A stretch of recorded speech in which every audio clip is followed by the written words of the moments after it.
Hello friends, this is Aorus kitchens.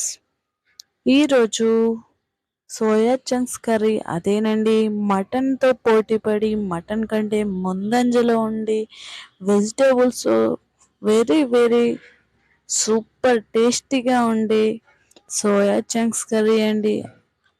అద్దరిపోయేలాగా ఈరోజు చేసి చూపిస్తా. తప్పకుండా మీరందరూ దీన్ని ట్రై చేసి చూడండి. మీ అందరికీ చాలా బాగా నచ్చుతుంది అనుకుంటా. తప్పకుండా దీనికి ఒక లైక్ చేయండి. సోయా చంక్స్ని ఉడకబెట్టకుండా వేడి నీటిని తీసుకోవాలి. సోయా చంక్స్లో వేడి నీటిని పోసి ఆ బౌల్ని పక్కన పెట్టేసుకోవాలి. తర్వాత ఆనియన్స్ని కట్ చేసుకోవాలి. ఆనియన్స్ని పెద్దగానే కట్ చేసుకోవాలి, ఎందుకంటే వీటిని మనం వేయించుకుంటాం కనుక. ఆనియన్స్తో పాటు పచ్చి కొబ్బరి అయినా పర్వాలేదు, ఎండు కొబ్బరి అయినా పర్వాలేదు, వీటిని మీరు ఇలా వేయించుకోండి. ఈ సోయా చంక్స్ కర్రీలో మెయిన్ థింగ్ ఇదేనండి.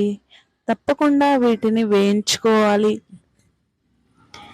కట్టెల పొయ్యి ఉంటే మాత్రం చాలా టేస్టీగా ఉంటుంది.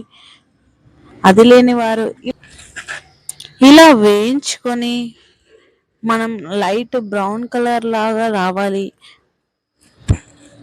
అలా వచ్చిందో లేదో తప్పకుండా చూసుకోవాలి. మాటికి వీటిని కాస్త మార్చుతూ ఉండాలి.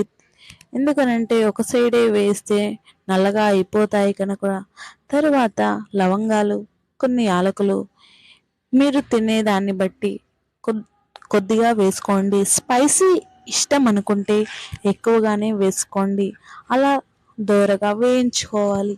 ఆ తర్వాత ధనియా పౌడర్, లైట్ బ్రౌన్ కలర్, ఇది కూడా ధనియా పౌడర్ని, కాస్తంత దాల్చిన చెక్క పౌడర్ని రెండు కలిపి సిమ్లో వేయించుకోవాలి.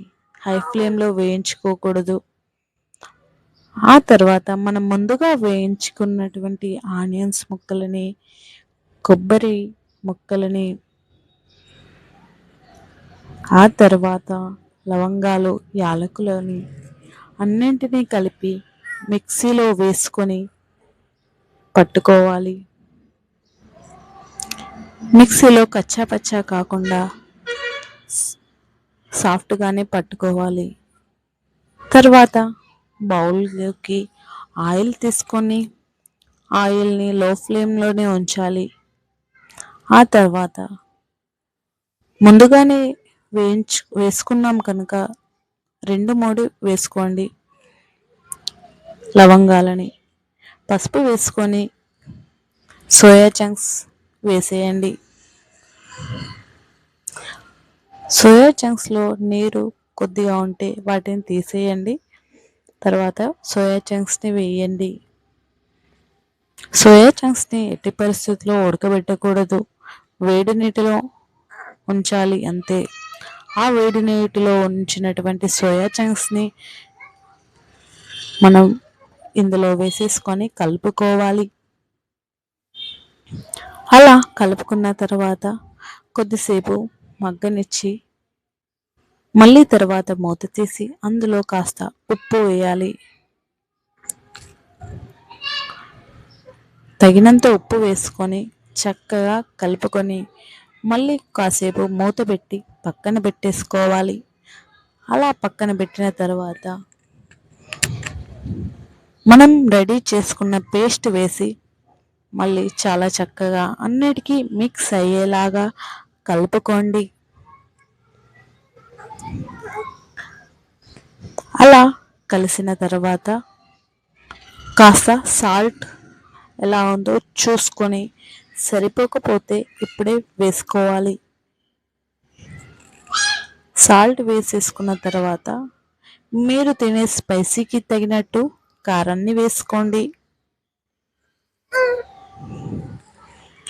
కారం, ఉప్పు అన్నీ వేసిన తర్వాత కొద్దిసేపు పక్కన పెట్టి తర్వాత వాటిలో కొంచెం నీరు తీసుకోండి. చక్కగా కలుపుకోండి. అంతేనండి, రెడీ అయిపోయింది. తప్పకుండా మా వీడియోకి లైక్ చేయండి, షేర్ చేయండి, సబ్స్క్రైబ్ చేసుకోండి.